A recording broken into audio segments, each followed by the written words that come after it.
I built a multi-million-dollar business in secret, then my in-laws tried to claim a share. Their reaction shocked me. The first time Richard Carson's mother handed me a pearl necklace, I should have recognized it for what it was, a beautiful collar. "Every Carson woman wears pearls," she said, clasping it around my neck with cold fingers.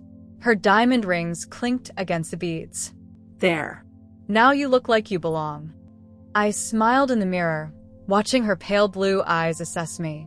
At 26, fresh out of business school with an MBA I'd worked 3 jobs to pay for, I was marrying into New England old money, and Margaret Carson wanted me to understand what that meant. "Thank you," I murmured. "They're beautiful." "They're appropriate," she corrected. Richard's position in the family requires certain standards. The Carsons ran a 4th-generation investment firm catering to Boston's elite. Our wedding wasn't just a marriage, it was a business merger, and I was the acquired asset. "Absolutely not," Richard said 3 weeks after our honeymoon, loosening his tie as he poured himself a scotch. "We've discussed this, Eliza." I stood in our kitchen, a gleaming, barely used showcase of marble and stainless steel, still wearing my interview suit. The position at Meridian Marketing had been perfect, creative director with equity options in a growing agency. "We never actually discussed it," I reminded him. "You told me what you preferred, but I thought, what's there to discuss? My wife doesn't need to work." He sipped his drink, looking at me with the same indulgent expression he used when I talked about that at dinner parties. "It reflects poorly on me, like I can't provide. Besides, Mother needs help with the charity gala next month." I swallowed the first 3 responses that came to mind. We'd only been married a month. I was still learning the terrain. "Richard, my career is important to me. I didn't get an MBA to plan parties." He tucked a strand of hair behind my ear, a gesture that felt more controlling than affectionate.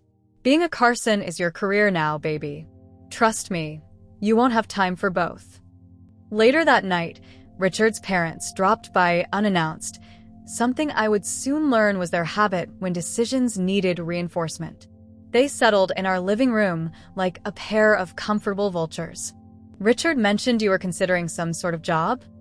Margaret said, pronouncing job the way one might say contagious disease. She didn't wait for my response. "I went through this phase too, dear. But once I understood my role in supporting William's work, I found it so much more fulfilling." William Carson nodded sagely. "The Carson men work, Eliza.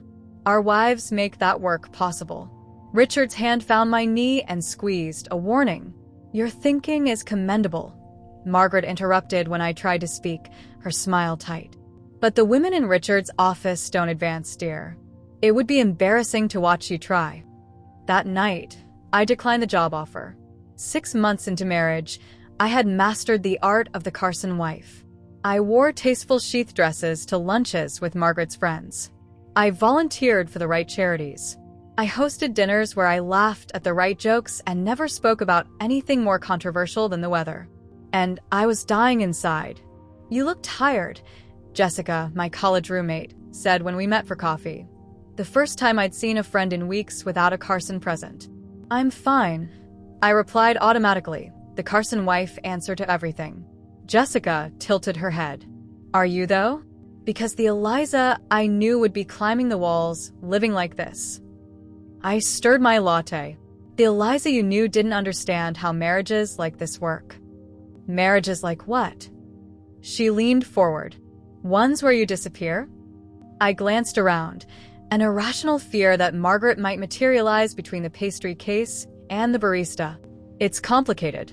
The family has expectations. Screw their expectations."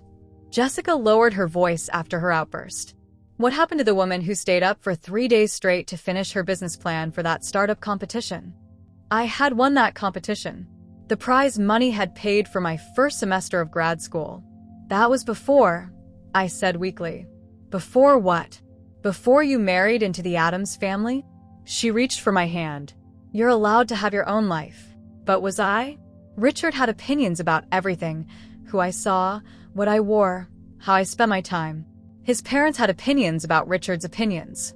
The 3 of them formed a perfect triangle of control, and I was the shrinking space in the middle. One night, I lay awake beside Richard. On my nightstand sat 3 books Margaret had given me: The Art of Being a Lady, Hostess with the Mostest, and Supporting His Success. I dutifully read them all. I slipped out of bed and padded to our home office. My laptop, the one I'd used through business school, sat untouched for months. I created a new document and typed things I would say if I could. I wrote about the suffocating dinner parties, about Margaret's backhanded compliments, about Richard's growing tendency to speak for me, about the dream job I'd turned down. When I finished at nearly 3 a.m., I had written 10 pages of raw, honest words. On impulse, I created a free blog account and pasted everything in. I changed the names, added a title, Pearls and Pretending, and hit publish. Then I deleted the document, cleared the browser history, and went back to bed. The next morning, as I prepared Richard's preferred breakfast, I felt different. Something had shifted, a tiny rebellion, invisible to everyone but me. "You seem cheerful," Richard commented, barely looking up from his phone. "Do I?" I placed his plate in front of him, already dressed in the beige cardigan Margaret had selected for today's garden club meeting. I guess I slept well. That afternoon, while the garden club ladies discussed rose varieties, I excused myself. Locked in the powder room of Margaret's pristine colonial, I checked the blog on my phone. 12 comments. Are you me? I swear I'm living this exact life. My mother-in-law does the same thing with the helpful books. Keep writing. I need to know I'm not alone. For the first time in months, I felt something like purpose stir within me. These women, strangers, understood. That night, as Richard and his father discussed quarterly projections over dinner, I mentally composed my next post. And as Margaret quizzed me on family reunion seating arrangements, I nodded and took notes. But inside, something was awakening. Something they couldn't see. I would continue to wear the pearls. I would play the perfect daughter-in-law. But I had found a window in my prison. And I was already planning my escape. A blog. Richard snorted, glancing at his father across our dining table. Like what? Recipes and knitting patterns? William chuckled, cutting into his steak. Margaret had a brief obsession with watercolors after we married. Made quite a mess of the sunroom. These little hobbies help the adjustment period. As long as it doesn't interfere with your responsibilities, Margaret added, eyeing me over her wine glass. The Christmas charity auction needs your attention. I smiled demurely. It's just for fun. Something to do while Richard travels. What I didn't tell them was that Pearls and Pretending had evolved into Modern Maven, a sleek, professional-looking blog about navigating marriage, careers, and self-worth. In 3 months, I'd gained 5,000 followers, women sharing similar struggles, seeking advice, finding community. After dinner, Richard's parents left for their Caribbean cruise. The moment their car disappeared down our driveway, I kicked off my heels and raced upstairs. My blog had become my sanctuary. While Richard worked late or golfed with clients, I wrote, edited photos, and responded to comments. I set up a P.O. box for fan mail. I purchased a second phone under the name Maya Miller, my digital alter ego. One Tuesday morning, while Richard was in Chicago, an email arrived from Luminous Beauty. Dear Ms. Miller, we love your authentic voice and engaged audience. Would you consider reviewing our new skincare line? We can offer $1,500 for a sponsored post. I nearly dropped my coffee. $1,500 for one post?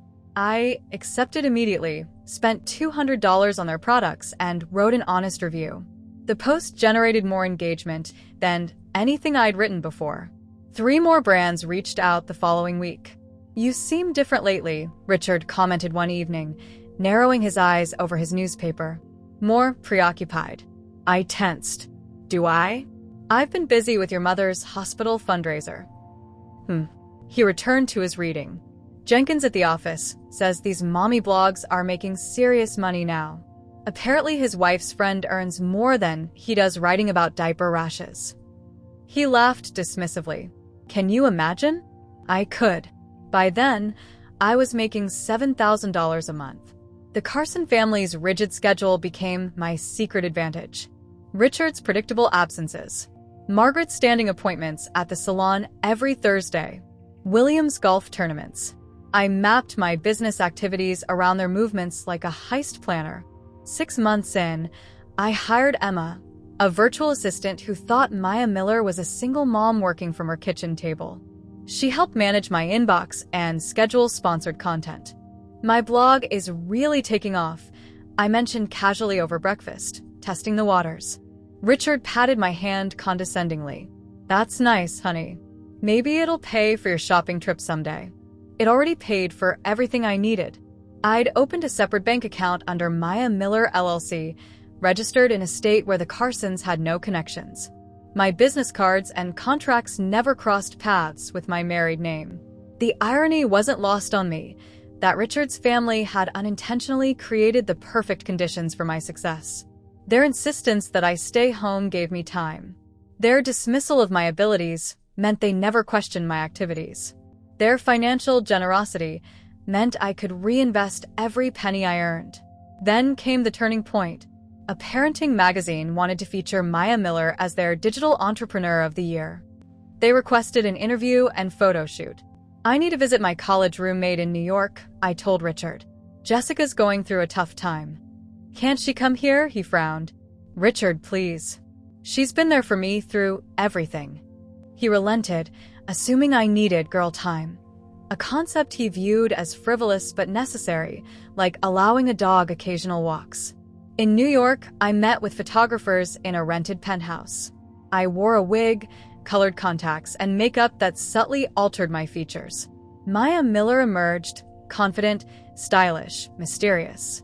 We shot from angles that obscured my full face, focusing on hands typing, profiles, and shadow.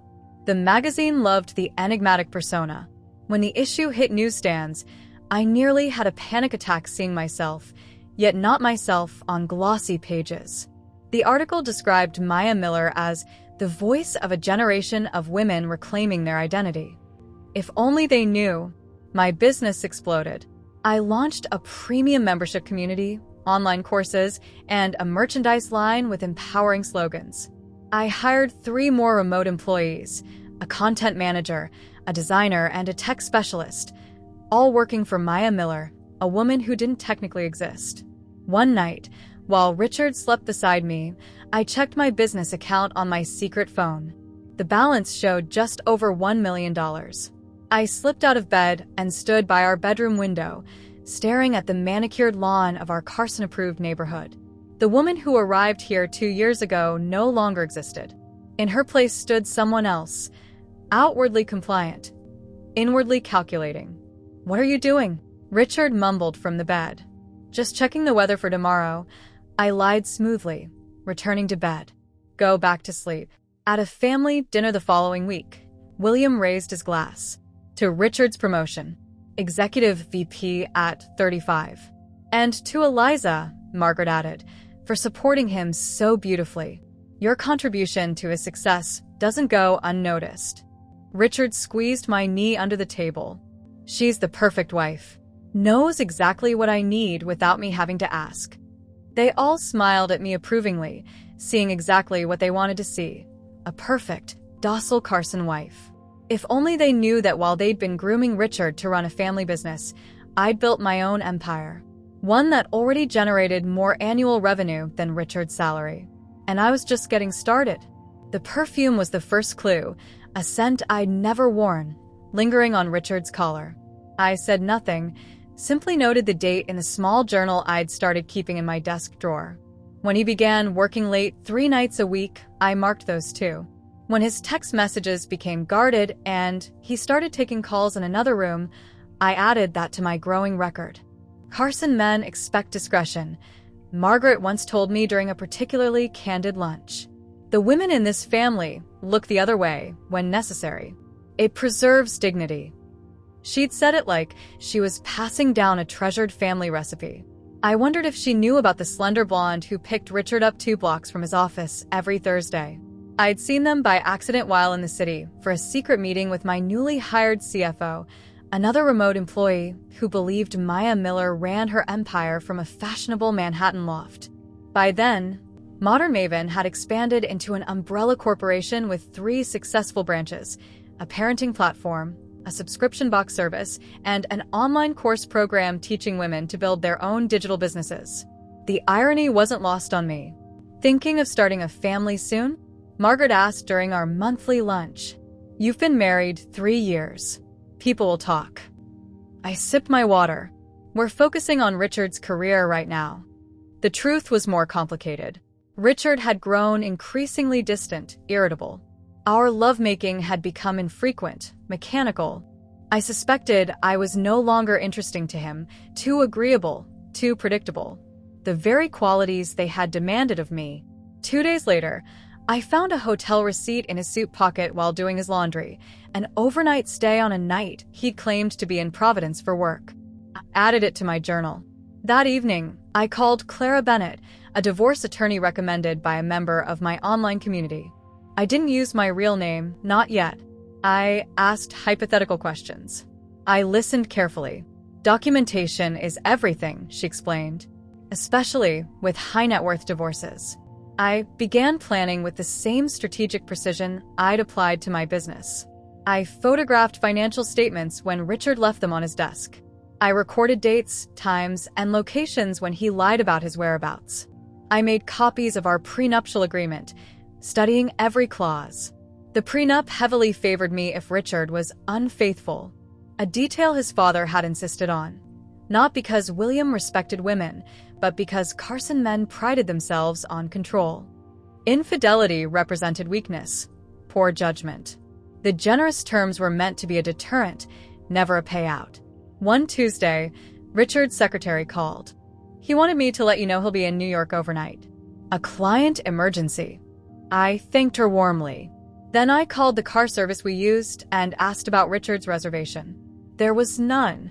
That same afternoon, I officially retained Clara Bennett. I transferred a significant portion of my assets into secure holdings. I began researching apartments in the city. Richard's carelessness grew more pronounced. Lipstick on a credit card receipt. Late-night calls he took in the bathroom. The smell of unfamiliar perfume, stronger now. He wasn't even trying to hide it anymore. The charity gala is next Saturday, Margaret reminded me during her weekly inspection of our home.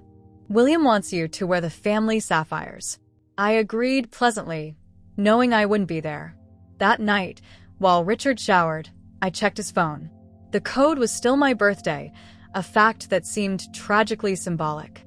The text messages with Amber were explicit, leaving nothing to imagination. I told my wife I'm in Chicago next weekend. One read, "I can't wait to have you all to myself," came the reply. I took screenshots, sending them to my secure email. Then I deleted all traces from his phone. The following Monday, Richard kissed me goodbye, his mind already elsewhere. "Don't wait up. Board dinner tonight." I smiled. "Have a great day, honey."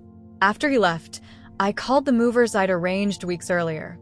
They arrived promptly at 9, packing only what was legally mine, my clothes, personal items, the few pieces of furniture I'd brought into the marriage. By noon, they were delivering everything to my new apartment, a sleek one-bedroom overlooking the park, leased under Maya Miller LLC. At 1 o'clock, I met with Clara Bennett in person for the first time, handing her my journal of evidence and the USB drive containing all the financial records I'd gathered. At 3, I left a sealed letter on Richard's desk at home, along with divorce papers. Then I called Margaret. "I've been trying to reach Richard," I said, my voice carefully controlled. His secretary said he's out of the office. "He's in a meeting until 5, she replied. "I just spoke with him. Is something wrong?" The lie was so effortless, so unnecessary. "No, nothing important. I'll try him later." I never called back. At 6:17 p.m., my phone exploded with messages. Richard, then Margaret, then William. I silenced it and poured myself a glass of wine in my new living room, surrounded by boxes. It was Richard who finally found me, pounding on my apartment door 3 days later. His eyes were bloodshot, his usually perfect appearance disheveled. "What the hell do you think you're doing?" he demanded when I opened the door. "Getting a divorce?" I replied calmly. "My lawyer will handle all communication going forward." You can't do this to me. To us. His voice cracked. We can work it out. Chicago was nice this time of year? I asked mildly. Or was it Amber who was nice? His face drained of color. That's nothing. A mistake. A mistake documented across 6 months. Along with your lies, your absences, and your contempt. I stepped back. The prenup is quite clear about infidelity, Richard. My father will destroy you, he hissed, his shock transforming to rage. I smiled then, truly smiled. He's welcome to try. As I closed the door on his stunned face, I felt something I hadn't experienced in years, freedom. The divorce they never saw coming was just the opening move in a game they didn't realize we were playing. And they had no idea who they were really up against. The divorce proceedings moved with surprising speed. The evidence was irrefutable, the prenup ironclad. Richard's attorneys, hired by William, tried every possible angle to invalidate my claims. But Clara Bennett was ruthless, methodical, and always 3 steps ahead. They've requested a private meeting, Clara informed me 6 weeks in. William Carson specifically. I declined. The Carsons had always controlled the environment, the narrative. Not anymore. What shocked me wasn't their anger, but their confusion. They genuinely couldn't understand how I'd executed such a clean break. The prenup granted me the house we'd lived in, the one Richard had put in both our names for tax purposes. I sold it immediately and invested the proceeds. The family jewelry remained mine as gifts freely given. I kept only the pearl necklace, a reminder. The Carsons retreated to regroup, licking their wounds. I disappeared from their social circle completely. For 3 blissful months, there was silence. I focused entirely on my business, finally able to work openly in my own home rather than sneaking moments between Carson obligations. Maya Miller's company launched 2 new product lines. We expanded the team to 27 employees. Revenue tripled. And I began the careful process of separating my business identity from my pseudonym, laying groundwork for eventually merging my 2 lives. Then came the Forbes article. I hadn't sought the publicity. A business journalist became interested in Maya Miller after our company was listed among the fastest-growing women-led digital brands in the country. She requested an interview, promising to respect my privacy regarding my full appearance. The article, titled The Invisible Empress, How Maya Miller Built a Digital Dynasty from Behind the Scenes, ran 6 pages. It detailed my business model, my revenue streams, my unique marketing approach. It mentioned my private nature and strategic reclusiveness as part of my brand's mystique. What it didn't mention was my connection to the Carsons, or my real name. But it did include 1 new photograph, me in profile, face partially obscured, but recognizable enough to anyone who knew me well.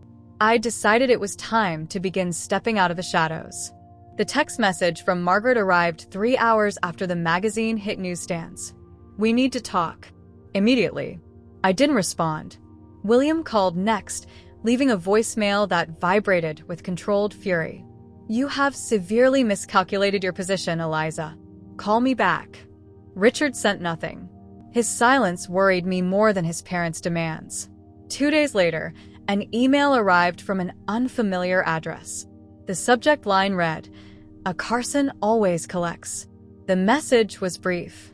You built your little company while married to Richard. Half belongs to the family. We gave you everything, connections, time, financial security. We'll expect appropriate compensation for our investment in you. Meet us on Friday at William's office, 2 p.m. Bring your lawyer. I forwarded it to Clara, then called my CFO.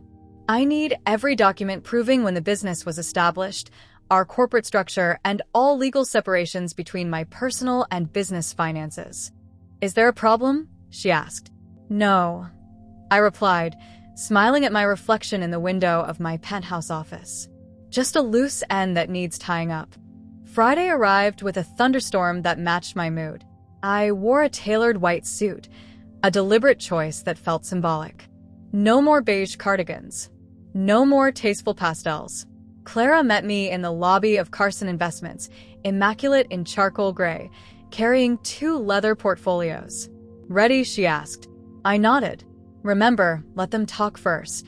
William's corner office had always intimidated me, 60 floors up, with windows overlooking the city, like a king surveying his kingdom.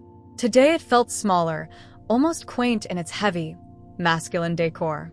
The Carsons sat waiting, William behind his desk, Margaret perched on a leather chair at his right, Richard standing by the window. Two men in expensive suits occupied the sofa, their attorneys. Eliza, William nodded coldly. Ms. Bennet, Clara, and I sat across from them. I said nothing, merely placed my handbag on my lap and waited. I'll be brief, William began. Your actions constitute fraud. You developed a business while married to our son, concealing assets during divorce proceedings. You used our family's resources, our home, our connections, our financial support, to build this company.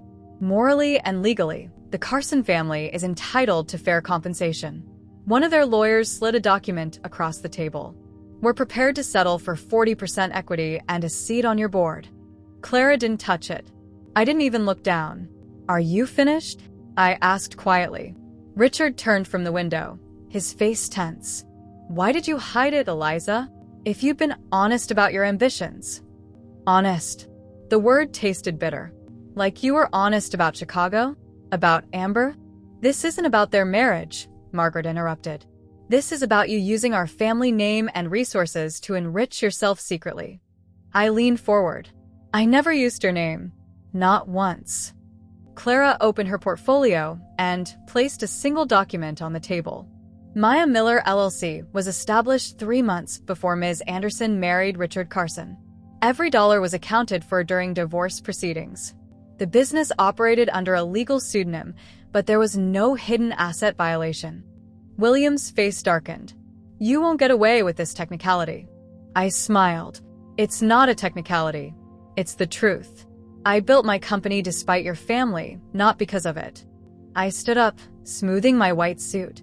You taught me one valuable lesson, though. Documentation is everything. As I turned to leave, Richard asked, was any of it real? Us. I paused at the door. I was exactly who you wanted me to be. That person just wasn't real. The elevator doors closed on their stunned faces. I exhaled slowly, feeling lighter than I had in years. The meeting went well, Clara observed dryly. I nodded. Phase 1 complete. They didn't retreat quietly. I hadn't expected them to.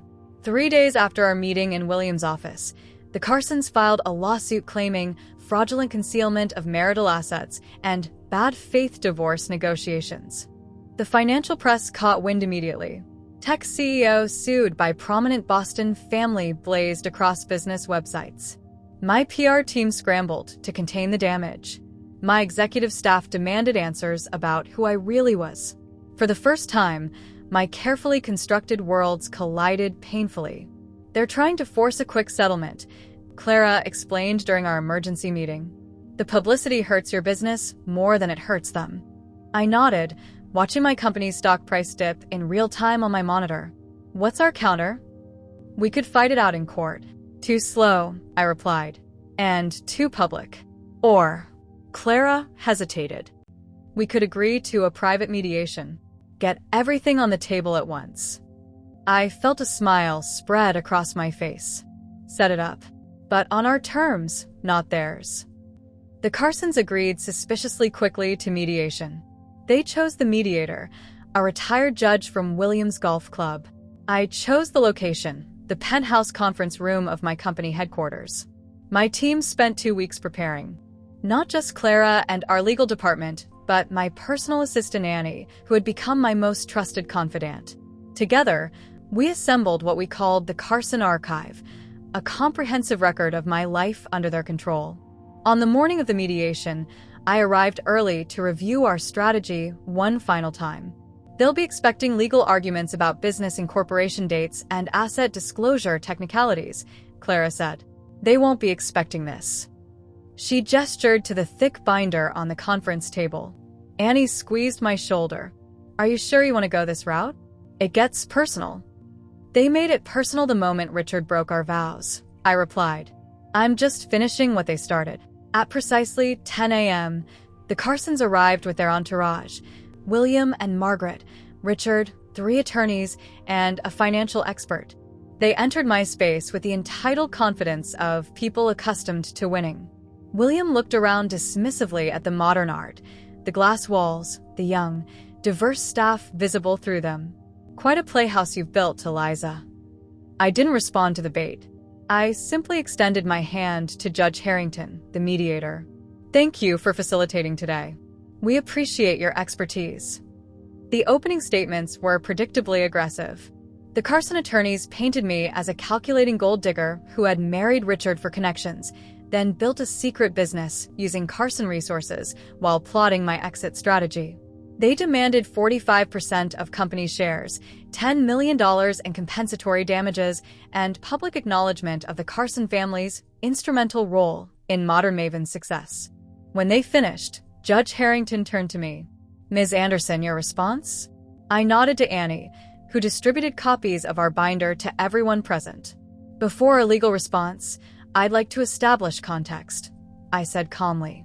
This binder contains evidence of the actual dynamics of my marriage and relationship with the Carson family. William scoffed. This is irrelevant emotional manipulation. Actually, Clara interjected, it directly addresses your claims about resources, support, and opportunity allegedly provided to Ms. Anderson. I opened my copy to the first tab. Let's begin with my career. Page 1 contains emails from Richard and William to the CEO of Meridian Marketing, where I had been offered a position. I slid the binder toward Judge Harrington. They specifically requested the company rescind my job offer as a professional courtesy between gentlemen. Richard's face whitened. The judge frowned, reading the emails carefully. Page 7, I continued, contains transcripts of 6 different Carson family dinners where my business ideas were mocked, belittled, and dismissed. I'd had Annie secretly record these conversations years ago, not for revenge, but for my own sanity, to confirm I wasn't imagining their contempt. Page 12 shows recurring calendar appointments where I was required to serve as unpaid staff for Carson family events, totaling approximately 1,200 hours annually of mandatory wife duties. I worked through each section methodically. The documented rules for my appearance, the scheduled inspections of our home by Margaret, the explicit instructions about when I could see my own friends and family. The final tab contained photographs, dozens of them. Me at Carson functions, always in the background, always silent, always decorative.